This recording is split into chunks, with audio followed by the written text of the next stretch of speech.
وَإِذْ قُلْنَا ادْخُلُوا هَٰذِهِ الْقَرْيَةَ، اور جب ہم نے ان کو حکم دیا تھا کہ دیکھنا اس شہر میں جب داخل ہو، فَكُلُوا مِنْهَا حَيْثُ شِئْتُمْ رَغَدًا، تو جو چاہو کھاؤ جتنا چاہو، یعنی حلال میں سے، لیکن ایک شرط کے ساتھ، وَادْخُلُوا الْبَابَ سُجَّدًا، دیکھنا جب تم شہر کے مین دروازے سے داخل ہو تو پہلے اللہ کو سجدہ کرنا، شکر ادا کرنا کہ وہ اللہ جس اللہ نے تمہیں اتنے عرصے کے بعد، آلموسٹ 1500 سال کے بعد ملک شام دوبارہ عطا کیا، کیونکہ آپ کو پتہ ہے بنی اسرائیل ابراہیم علیہ السلام کی اولاد تھے، چونکہ حضرت یوسف علیہ السلام بنی اسرائیل کو شفٹ کر چکے تھے مصر میں، تو 1500 سال بعد مصر میں آپ کو پتہ ہے کہ ان کی نیشنل موومنٹ کامیاب ہوئی اور وہاں کے لوگ حکمران بنے اور بنی اسرائیل جو ہیں وہ محکوم ہو گئے۔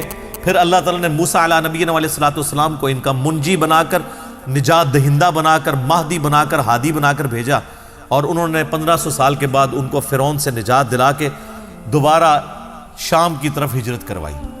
لیکن وہی ہوا کہ سرائے سینا میں جب پہنچے تو وہ سورۃ المائدہ میں ڈیٹیل آتی ہے کہ اللہ تعالیٰ نے فرمایا کہ بھئی اب اللہ کے لیے تو آنے واحد میں شہر خالی کروا سکتا ہے۔ اللہ نے فرمایا نہیں، جہاد کرو گے، ایفرٹ پٹ کرو گے۔ تو 3 بندے حضرت موسیٰ علیہ السلام کے ساتھ صرف 2 لوگ کھڑے ہوئے، ایک ان کے صحابی تھے یوشع ابن نون، اور ایک ان کا اپنا بھائی جو پیغمبر تھے ہارون علیہ السلام، اور تیسرے موسیٰ علیہ السلام خود۔ باقی سب نے کہا کہ موسیٰ جا تو اور تیرا رب جا کے لڑے، شہر خالی کرواؤ، پھر ہم خالی شہر میں داخل ہوں گے۔ تو وہاں پہ موسیٰ علیہ السلام نے پھر اپنی قوم کے لیے بد دعا کی، اور اس بد دعا کا نتیجہ یہ نکلا کہ 40 سال تک بنی اسرائیل صحرائے سینا میں بھٹکتے رہے۔ سورۃ المائدہ میں اس کا ذکر آئے گا، ان کو راستہ نہیں ملا، حالانکہ وہ 1 مہینے سے زیادہ مسافت نہیں تھی شام پہنچنے کے لیے، لیکن جب اللہ تعالیٰ نے راستہ گم کر دیا 40 سال تک وہ راستہ ہی ڈھونڈتے رہے۔ انہی 40 سالوں میں موسیٰ علیہ السلام فوت ہو گئے، پہلے ہارون علیہ السلام فوت ہوئے، پھر موسیٰ علیہ السلام فوت ہوئے، اور جب موسیٰ علیہ السلام فوت ہونے لگے تو ان کے صحابی یوشع ابن نون کو اللہ تعالیٰ نے پیغمبر بنا دیا، تو انہوں نے اپنے بعد ان کو خلیفے کے طور پر چھوڑا، پیغمبر بھی پلس ان کا سکسیسر بھی، اور اس پورے وقت میں 40 سال گزر گئے۔ ان 40 سالوں کے اندر جو نئی پود وہاں پر پل بڑھ کر جوان ہوئی، انہوں نے ریگستان کا ٹف ماحول بھی دیکھا ہوا تھا، اپنے بزرگوں کی کارستانیاں بھی ان کو پتا تھی کہ یہ جو ہم مصیبت کاٹ رہے ہیں اپنے بابوں کی وجہ سے کاٹ رہے ہیں، جس طرح آپ لوگ سارے کاٹ رہے ہیں، تو میں پھر کیوں نہ کہوں کہ مرنے سے پہلے اے مسلمان کر لے اس پہ غور، کتابوں کا خدا اور ہے، بابوں کا خدا اور۔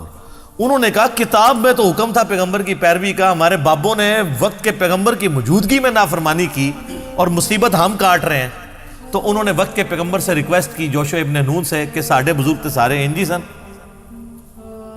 ہم تیار ہیں جہاد کے لیے، آپ قدم بڑھائیں، ہم آپ کے ساتھ ہیں۔ تو پھر یہ نئی پود، ینگ جنریشن، یہ حضرت یوشع ابن نون کے ساتھ ملی اور اللہ تعالیٰ نے انہیں فتح دی۔ جیریکو سٹی آج بھی موجود ہے شام کے اندر، یروشلم سے پہلے، اریحہ نام تھا اس وقت، اردو میں اس کو عربی میں اریحہ کہتے ہیں۔ وہ شہر فتح کیا تو اس وقت پھر وقت کے پیغمبر کو یہ وحی کی گئی کہ ان کو کہنا کہ اللہ تعالیٰ نے تمہیں 1500 سال کے بعد آلموسٹ دوبارہ اپنا آبائی وطن عطا کیا ہے، تو اس کا تقاضا یہ ہے کہ جب شہر کے دروازے سے داخل ہو، کیونکہ آپ کو پتہ ہے قلعوں کی فارم میں شہر ہوتے تھے، ایک مرکزی دروازہ ہوتا تھا، تو سب لوگ سجدہ کرو اور حتتن حتتن کہتے جانا کہ اللہ ہماری غلطیوں کو معاف کر دے۔ ہماری کیا، ہمارے بزرگوں کی غلطیاں، ان بیچاروں نے تو پھر بھی ایفرٹ پٹ کی تھی، یا اللہ سانوں بھی بخش دے، ساڑھے بزرگوں بھی بخش دے۔ لیکن آپ کو پتہ ہے کہ ایک جب انسان خوشی کے عالم میں ہوتا ہے تو اس وقت اس کا دماغ کسی اور سٹیٹ میں ہوتا ہے، تو یہ بڑے جگت باز لوگ تھے، الفاظ کو بگاڑا کرتے تھے، مذاق کیا کرتے تھے، تو انہوں نے حنتتن حنتتن کہنا شروع کر دیا کہ ہمیں گندم چاہیے، ہمیں گندم چاہیے۔ جنتی خوراکیں کھا رہے تھے، کہتے ہیں نہیں ہم یہ ٹیسٹ بھر چکا ہے ہمارا، وہ آگے آ جائے گا کہ ہمیں کوئی پیاز مل جائے، گندم مل جائے، ککڑی مل جائے، اس طرح کی زمین کی سبزی، ہم نے ترکاریاں کھانی ہیں، تنگ آ گئے ہم یہ کھا کھا کے. یہ کڑھائی گوشت نہیں اب کھانا, ہمیں کوئی دال دیں, کوئی سبزی دیں. تو حنطۃ کہنا شروع کر دیا. اس کا ذکر آ رہا ہے کہ ہم نے کہا تھا وادخلوا الباب سجدا, دیکھنا دروازے سے داخل ہوتے وقت سجدہ کرنا. وقولوا حطۃ نغفر لکم, اور حطۃ کہتے جانا ہم تمہارے گناہوں کو بخش دیں گے, خطایاکم تمہاری غلطیوں کو.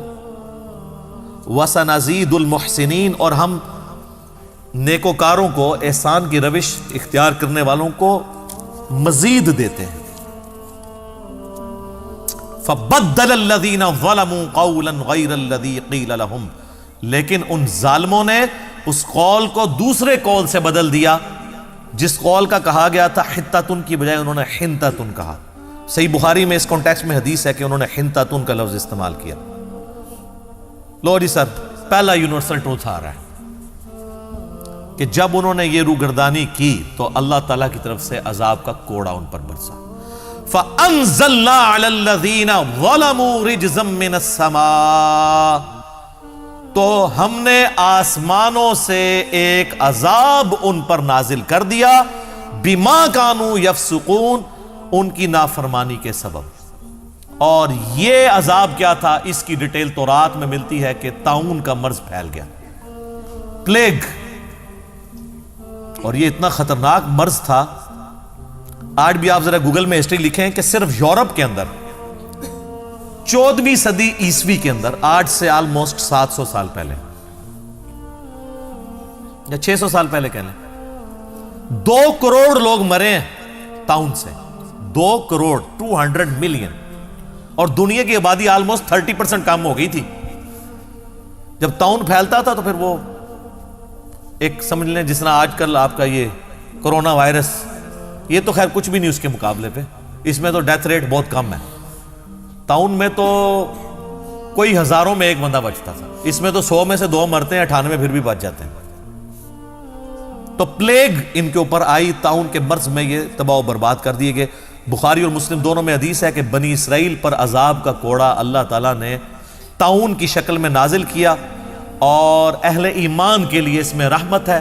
لہٰذا جب کبھی کہیں پر طاعون یا وبائی مرض پھیلے تو وہاں سے باہر نہ نکلو, اور باہر کے لوگ اندر نہ آئیں, اور وہاں پر ان مصائب پر صبر کرو. اللہ نے جو تمہاری قسمت میں لکھا ہوگا وہ معاملہ ہو جائے گا. اگر موت لکھی ہوگی تو موت, زندگی ہوگی تو زندگی. اللہ کی طرف رجوع لاؤ, اور جو کوئی اس طاعون کے مرض میں مر گیا اللہ تعالیٰ کے حضور وہ شہید لکھا جائے گا. بہرحال ان کے اوپر عذاب کا کوڑا برسا. تو یہ یونیورسل ٹروتھ آیا کہ انہوں نے پیغمبر کی ایک جملے کی نافرمانی کی کہ صرف ایک ڈیمانڈ کیا گیا تھا, شہر میں داخل ہوتے وقت نا حطۃ کہنا ہے, انہوں نے نہیں کہا, لفظ بدل دیا. سر ذرا مجھے آپ کمپیئر کروائیں اس کے ساتھ کہ جو مسلمان نماز نہیں پڑھتے, نماز نہ پڑھنا اس سے تو بہت بڑا جرم ہے. یہ تو ایک جملے, ایک نعرے کی بات تھی. یہاں تو نماز سرے سے لوگ پڑھتے ہی نہیں ہیں. صحیح مسلم میں 246 نمبر حدیث ہے انٹرنیشنل نمبرنگ کے مطابق کہ بندے کے ایمان اور شرک, کفر اور ایمان کے درمیان فرق نماز ہے. یہاں پہ ایک جملہ انہوں نے غلط بولا تو اللہ تعالیٰ کی طرف سے طاعون کا مرض آ گیا, اور جو امت نماز نہ پڑھے اللہ کی تائید اس پر کہاں سے آئے.